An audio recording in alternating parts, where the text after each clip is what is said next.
오늘 또 우리 노란 티 입은 우리 선생님들 같이 기도의 자리를 지켜주셔서 감사합니다. 함께 이렇게 모여서 하나님을 예배하고 기도할 수 있다는 것이 참으로 큰 축복입니다.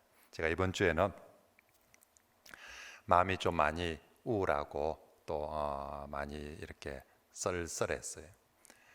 지난 주일 오후부터 우리 성도들 모두 다 가고 없는 예배당 혼자 이렇게 있으면서 마음이 참 아팠습니다.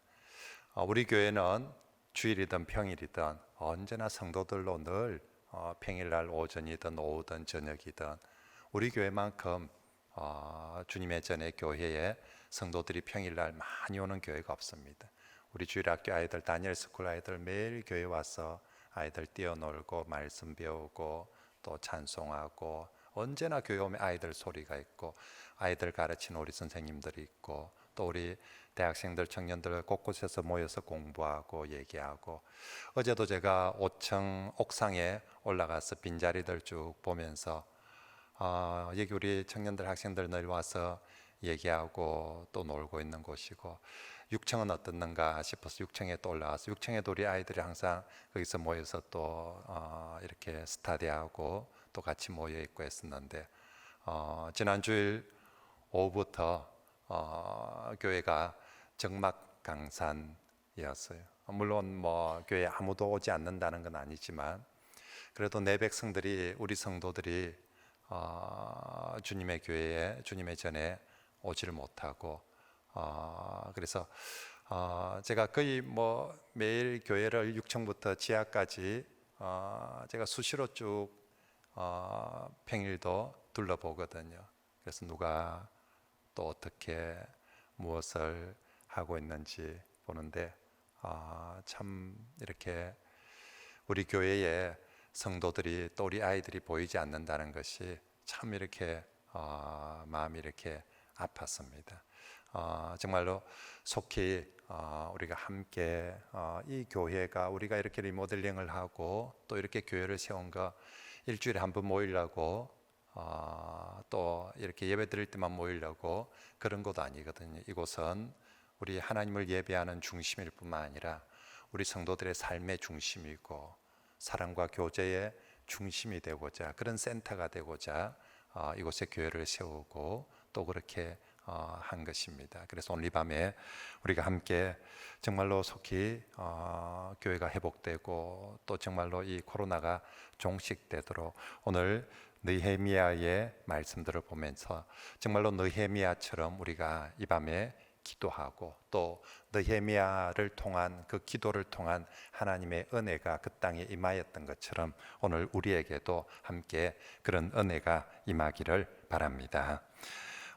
구약 성경 중에 아주 드물게 독특하게 느헤미야 성경은 첫 시작부터 기도로 시작하는 성경입니다.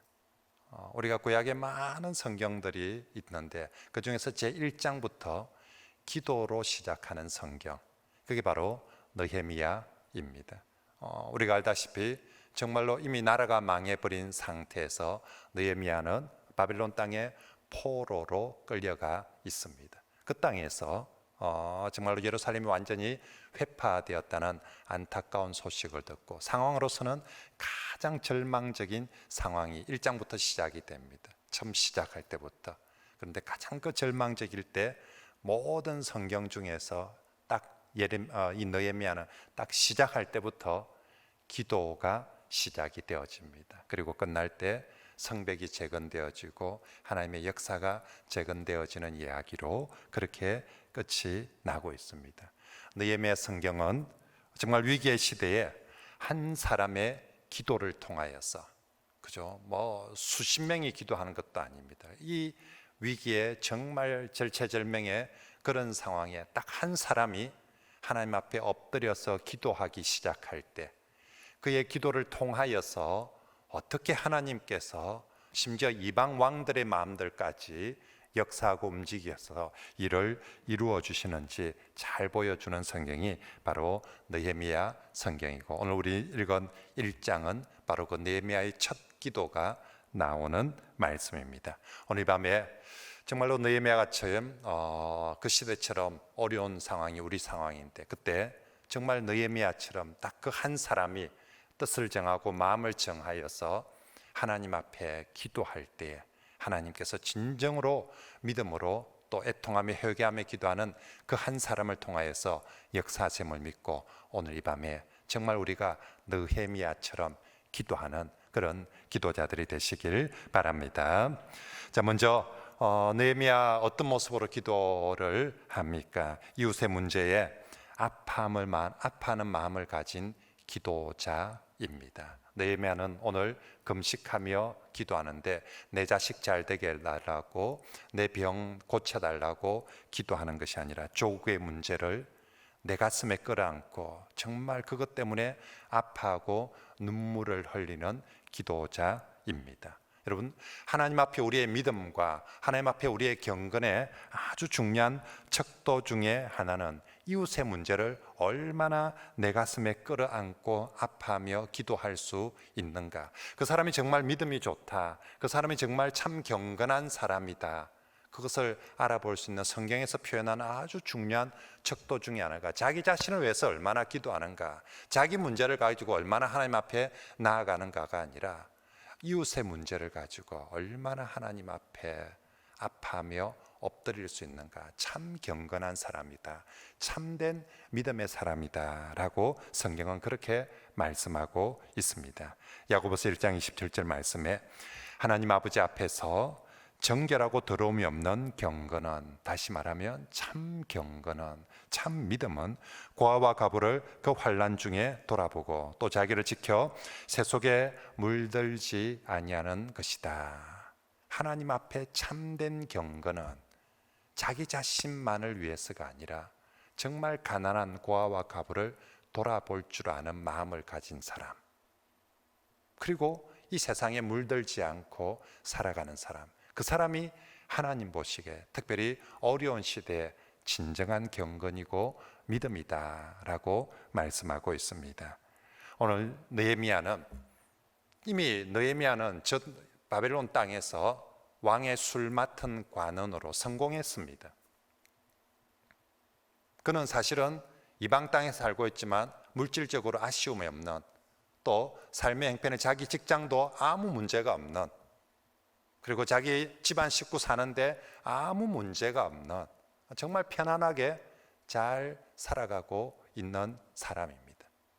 저 이미 망해버린 저 예루살렘에, 저 이스라엘 땅에 무슨 일이 일어났든지 어차피 내가 가지도 못할 나라고 또 막 생각 안 하면 나는 여기서 사는데 아무 문제가 없는 사람입니다. 그럼에도 불구하고 내가 여기서 얼마나 우리 집안이, 우리 자식들이 얼마나 잘 먹고 잘 사느냐 문제보다 내 조국의 동포들의 그 아픈 현실을 가지고 하나님 앞에 정말로 환난 중에 내 동포들을 돌아보는 참된 믿음과 경건으로 하나님 앞에 기도하고 있다는 것이죠. 오늘 이 밤에 이 기도의 시간에 왜 사람들이 이만큼밖에 없을까요? 정말 이렇게 교회가, 우리가 생각하는 이 정부가 교회를 향해서 어떤 행포를 저지르고 있는 이런 상황에도 왜 교회에 이렇게 아직도 기도하는 사람이 별로 없을까요? 아마도 아직도 묵고 살만하기 때문에 그럴 겁니다. 진짜 다 직장 잃어버리고 자기 집도 잃어버리고 막 그러면 이 예배당이 터지도록 아마 기도하는 오는 사람들이 많을 것입니다. 근데 그러지 않는 것은 뭐 교회가 어떻게 탄압을 받든 또 다른 사람들이 어떻게 어려움을 겪든 일단 뭐 자기는 먹고 살만하니까, 일단 뭐 나는, 우리 집은 괜찮으니까 그냥 막 저 멀리 불구경하듯이 보고 있는 그런 모습은 아닌가 싶습니다. 성도 여러분, 정말로 내가 얼마나 잘 먹고 잘 사는가, 우리 직장은 얼마나 괜찮은가, 우리 교회는 얼마나 괜찮은가의 문제가 아닙니다. 정말로 지금 우리가 당하고 있는 조국의 문제, 또 조국 교회의 문제들은 느헤미야 시대의 이 상황 못지않게 어려운 상황입니다. 누군가는 이 문제를 정말로 내 처자식의 문제, 내 직장의 문제보다 더 가슴 아프게 끌어안고 기도해야 되는 사람이 있어야 될 줄 믿습니다. 그것이 느헤미야였고, 그것이 오늘 밤에 이 밤에 기도하는 저와 여러분들이 되시길 바랍니다. 느헤미야는 이 문제를 그냥 조그마한 문제로 끌어안는 것이 아니라 4절 끝에 보면 하늘의 하나님 앞에 금식하며 기도하여, 우리가 가장 심각한 문제 앞에, 가장 어려운 문제 앞에 기도하는 모습이 금식하며 기도하는 것이지 않습니까? 우리는 우리 가족 중에 누가 병들거나 실직하거나 또 정말 엄청난 시험을 앞두거나 그러면 금식하면서 기도도 합니다. 근데 정말 이웃의 아픔을 두고, 조국의 아픔을 두고 금식하며 기도할 만큼 그렇게 하나님 앞에 간절하게 메어 다니는가? 왜 하나님께서는 느헤미야 그 한 사람의 기도를 통하여서 그렇게 놀라운 일을 이루어 주셨는가? 그가 자신의 문제가 아니라 이웃의 문제, 조국의 문제를 가지고 정말 그걸 내 문제, 내 아픔으로 여기고 금식하며 기도할 때 하나님께서 그 기도를 사용해 주시고 역사해 주신 줄 믿습니다. 우리가 중보기도실에 제가 티슈를, 휴지를 비치해 두라고 그렇게 했습니다. 중보기도실에 수많은 기도의 제목들은 내 기도 제목이 아닙니다.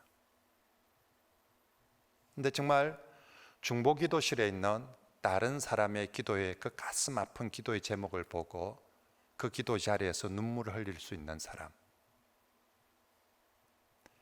그게 내 자식의 기도 문제, 우리 집에 우리 부모의 기도의 문제, 그런 가슴을 끌어안고 눈물 흘리며 기도할 수 있는 사람들이 우리 중보기도실에 있을 때 그 기도에 효력이 있고 능력이 있을 줄 믿습니다.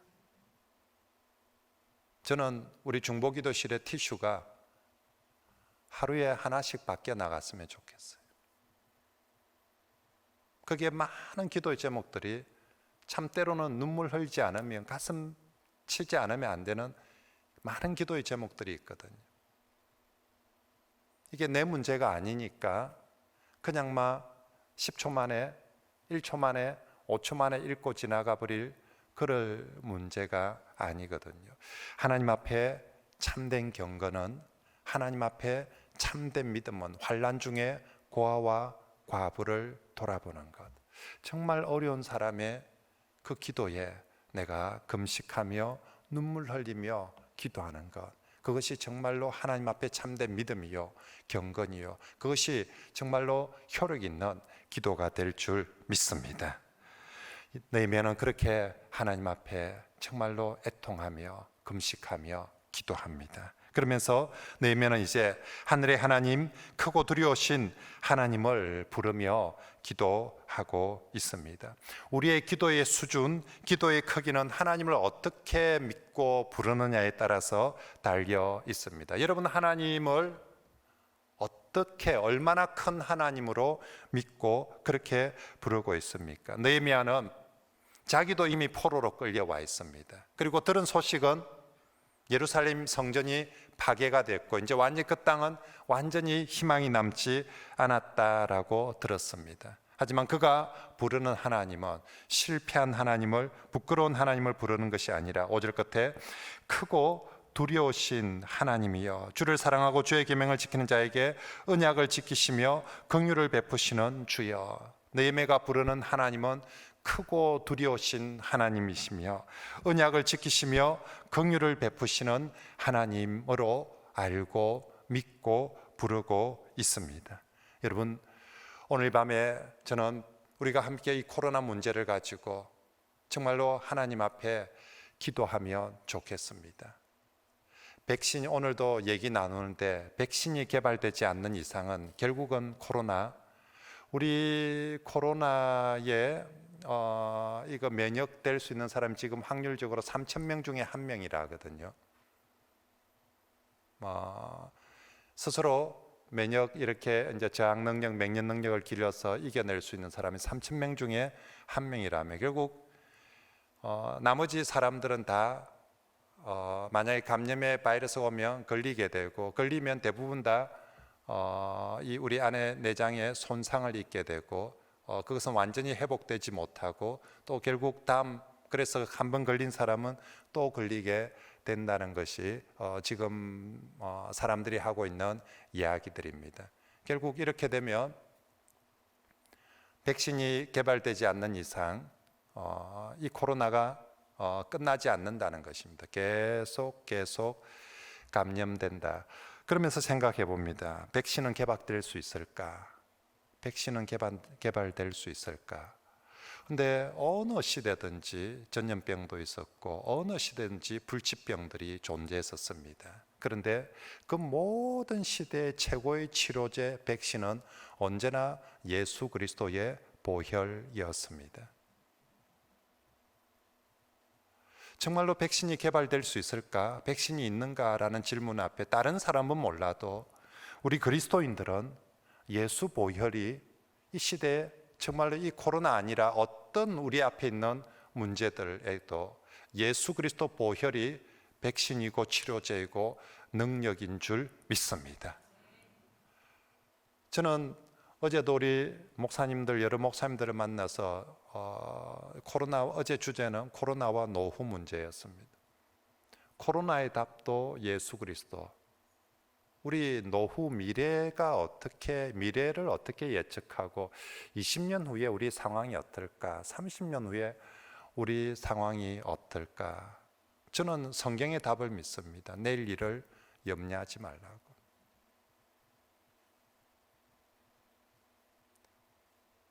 저는 제가 알고 있는 경제적 상식으로는 우리 사실은 10년 후도 20년 후도 여러분 연금을 얼마나 받으면 여러분의 노후가 안전할 거라고 생각이 되어집니까? 제가 아는 경제적 상식으로는요, 우리 10년 후, 20년 후, 30년 후 오늘 여기서 아무리 계산을 잘 두드리고 대비를 해본들 아무 소용이 없다는 것입니다. 우리 경제 행위에 우리 2020년에 코로나라는 이런 변수가 생길 줄 누가 예측했겠습니까?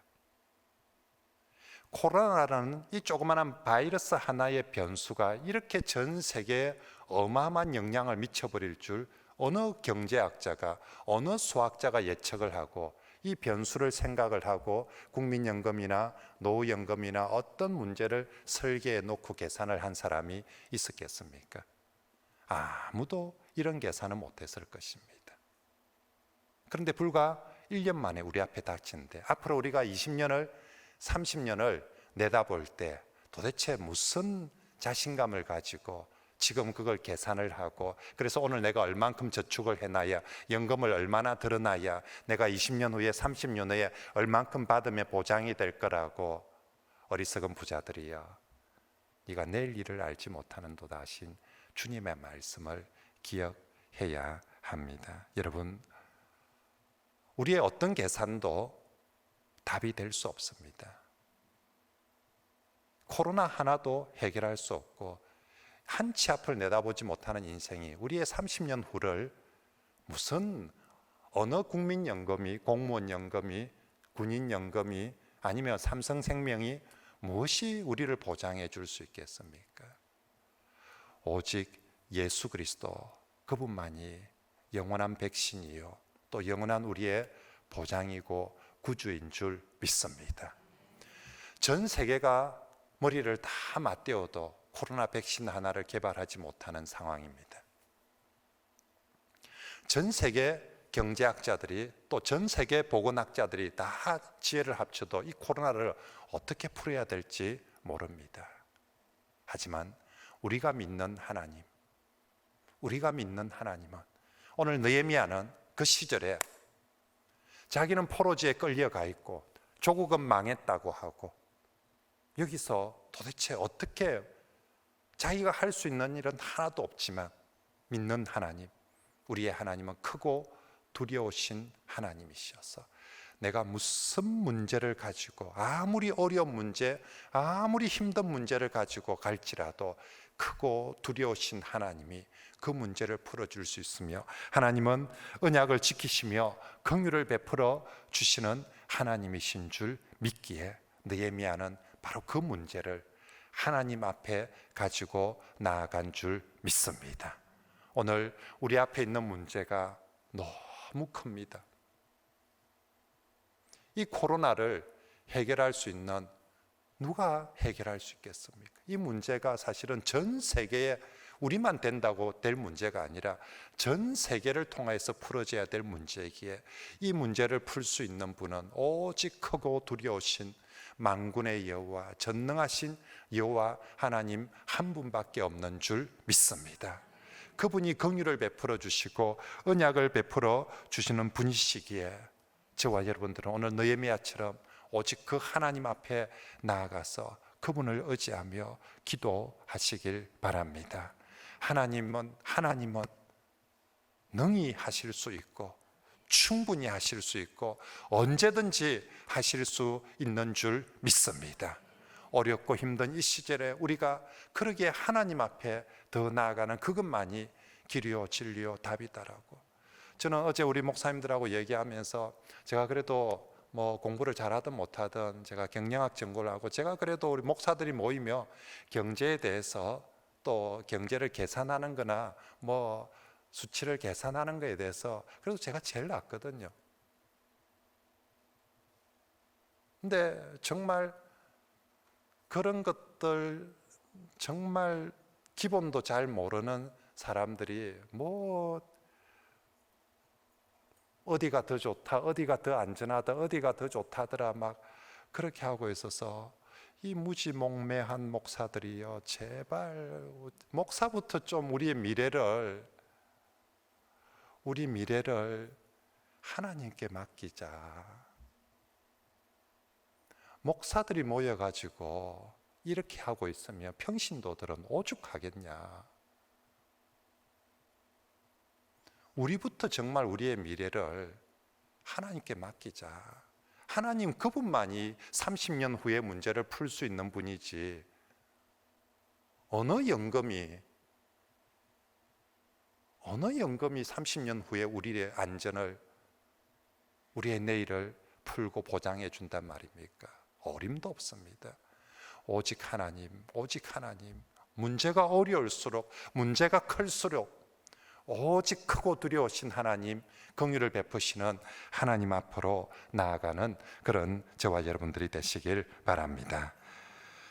느헤미야는 오직 하나님 앞으로 나아가서 이제 그 하나님 앞에 남 탓을, 왜 이런 현상이 벌어지는가에 대해서 남 탓을 하는 것이 아니라 백성의 죄를 내 죄로 여기며 회개하며 기도합니다. 6절 말씀에 우리 이스라엘 자손이 주께 범죄한 죄들을 자복하오니.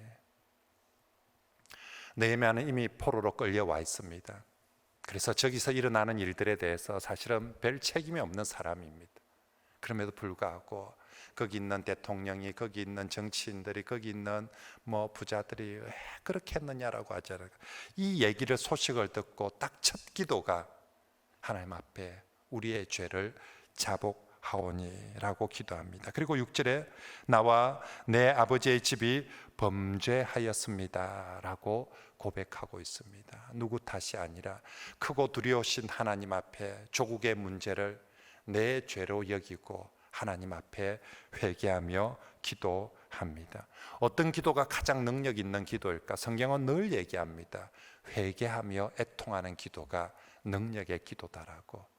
신령한 목사님의 기도가 능력 있는 기도가 아니라, 기도 많이 하는 권사님이나 장로님의 기도가 능력 있는 기도가 아니라, 성경은 언제나 얘기합니다. 첫째는 믿음의 기도요, 둘째는 회개의 기도가 능력 있는 기도다라고 언제나 말씀하고 있습니다. 오늘 이 밤에 우리가 함께 하나님 앞에 기도할 때도 마찬가지입니다. 왜 코로나가 왔습니까? 왜 이 경제가, 또 왜 이런 나라는 이 꼴이 되고 우리가 이 어려운 상황들을 맞이합니까? 저들이 잘못한 것이 아니라 바로 우리의 죄입니다. 나의 죄입니다라고 정말로 내 백성의 죄를, 내 이웃의 죄를 내 가슴에 끌어안고 내가 하나님 앞에, 욥은 자기 자식들의 범죄함을 하나님 앞에 내 죄로 여기고 하나님 앞에 대신 애통하며 회개했는데, 이제 느헤미야는 자식의 죄가 아니라 조국의 민족의 죄를 내 가슴에 끌어안고 애통하며 회개하는데, 오늘 밤에 여러분, 하나님 앞에 누가 회개하겠습니까? 대통령이 회개를 하겠습니까? 총리가 회개를 하겠습니까? 저 정치인들이 회개를 하겠습니까? 누군가는 이 문제 앞에 회개하며 기도해야 되는데, 우리 그리스도인이 아니면, 금요 기도에 나온 우리 믿음의 성도, 기도의 성도들이 아니면 누가 회개하며 기도하겠습니까? 나와 내 아버지의 집이, 나와 우리 조국이 정말 하나님 앞에 범죄하였습니다라고 그렇게 함께 회개하며 기도합시다. 마지막으로 느헤미야는 그렇게 회개하면서도 한 가지 붙드는 것, 하나님의 약속을 기억합니다. 9절 끝에도 이제 청하건대 기억하옵소서라고 하신 말씀을, 하나님께서 정말로 우리에게 주신 그 말씀을 기억하시고 우리의 기도를, 나의 기도를 들어주십시오라고 기도합시다. 우리가 그래도 하나님 앞에 나아가서 부르짖을 수 있는 것은 그 하나님이 크고 두려우신 하나님이실 뿐만 아니라 긍휼의 하나님이시요 약속의 언약의 신실하신 하나님이시기에 우린 그 하나님 앞에 나아갑니다. 그러면서 저와 여러분들이 오늘 밤에 기도할 때, 나는 하나님 앞에 붙들 약속의 기도가 무엇이 있습니까? 나는 무슨 약속을 붙들고 하나님 앞에 기도하겠습니까? 여러분들이, 우리가 하나님 앞에 붙들 하나님의 약속이 무엇입니까? 무엇을 근거로 우리가 기도하겠습니까? 오늘 이 밤에 저는 우리 주 예수님께서 우리에게 주신 약속을 기억합니다. 요한복음 14장 14절 말씀입니다. 요한복음 14장, 이제 우리 주 예수님께서 십자가 그의 죽음 앞에 다다른 시점에 우리 주님 말씀해 줍니다. 내 이름으로, 이제까지는 너희가 내 이름으로 구하지 않았지만 이제 내 이름으로 무엇이든지 내게 구하면 내가 시행하리라 라고 주님 약속하셨습니다. 주께서 십자가 자신의 죽음을 앞두고 우리에게, 너희가 내 이름으로 이제까지는 구하지 않았지만 이제는 너희가 내 이름으로, 예수 이름으로 무엇이든지 구하면 내가 행하리라 라고 주님이 우리에게 약속해 주셨습니다. 이 밤에 나의 권세, 나의 공로는 아무것도 없지만 예수 그 이름을 믿읍시다. 느헤미야는 자신이 내세울 건 하나도 없었지만 하나님께서 주신 약속을 믿고 기도했습니다. 우리도 주님께서 친히 우리에게 내 이름으로 너희가 구하며 시행하리라라고 약속해 주셨습니다. 이 밤에 정말로 예수 보혈이 가장 큰 치료제이고 정말로 우리 하나님이 크고 두려우신 하나님이시며 전능하신 하나님이심을 믿고 예수 이름으로 애통하며 회개하며 조국을 끌어안고 전 세계를 끌어안고 우리가 함께 기도하면 좋겠습니다. 느헤미야가 그렇게 기도할 때 정말 그 이방 왕이 느헤미야를 통해서 은혜를 베풀어 주시고, 이방 왕이 느헤미야에게 조국에 돌아가서 성벽을 짓고 조국을 재건하라고 돈도 보내어주고 사람도 보내어주고, 그래서 느헤미야가 이 기도를 통하여서 다시 조국을 재건할 수 있게 되었습니다. 이제 오늘 우리 밤에 우리가 함께 기도함으로 교회를 재건합시다. 조국을 재건하고 무너진 이 땅의 모든 것들을 정말로 느헤미야의 기도를 통하여서 재건하였던 것처럼 오늘 이 밤에 저와 여러분들의 기도를 통하여서 그런 재건의 은혜 역사가 우리가 있게 될 줄 믿고 기도합시다. 오늘 낮에도 제가 신방 가서 예레미야 33장 3절 말씀을 전하며 같이 기도했습니다. 예레미야가 슈대 감옥에 갇혀 있을 때 하나님께서는 예레미야는 갇혀 있는데 하나님은 자신의 일을 행하시는 여호와, 그것을 성취하시는 여호와가 이르노라. 너는 내게 부르짖으라. 내가 너에게 응답하겠고 네가 알지 못하는 크고 은밀한 일을 내게 나타내리라 약속하셨습니다. 하나님은 감옥에 갇혀서 꼼짝도 못하고 있는 예레미야에게 나는 일을 행하는 여호와, 너는 갇혀 있어도 나는 일을 행하는 여호와, 그것을 성취하는 여호와다. 네가 할 일은 너는 그 자리에서 아무것도 하지 못한다 싶은 바로 그 감옥에서 너는 내게 부르짖어라. 그러면 내가 내게 응답하겠고, 네가 알지 못하는, 네가 생각지도 못하고 네가 꿈꾸지도 못하였던 크고 엄밀한 일을 보이리라. 참 목사도 대한민국 교회도 총리의 한마디 말에 추풍낙엽처럼 다 정말 힘 한번 써보지 못하고 그렇게 초라하게 무너져 버린 게 우리들의 현실입니다. 저 총리의 말은 참으로 부당하다라고 말은 하고 있지만 어떻게 한마디 손쓸 수 없는 그런 우리의 안타까운 모습입니다. 말도 안 되는 명령을 내렸습니다. 그런데 우리가 할 수 있는 일이 없어요. 정말로 예레미야가 감옥에 갇혀 있을 때처럼 할 수 있는 게 하나도 없습니다. 이때 너는 내게 부르짖어라.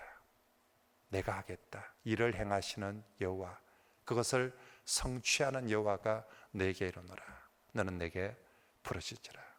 네가 알지 못하는 크고 은밀한 일을 내게 보이리라. 이 말씀을 붙들고 오늘 이 밤에 우리 느헤미야처럼 예레미야처럼 그렇게 함께 기도하면 좋겠습니다.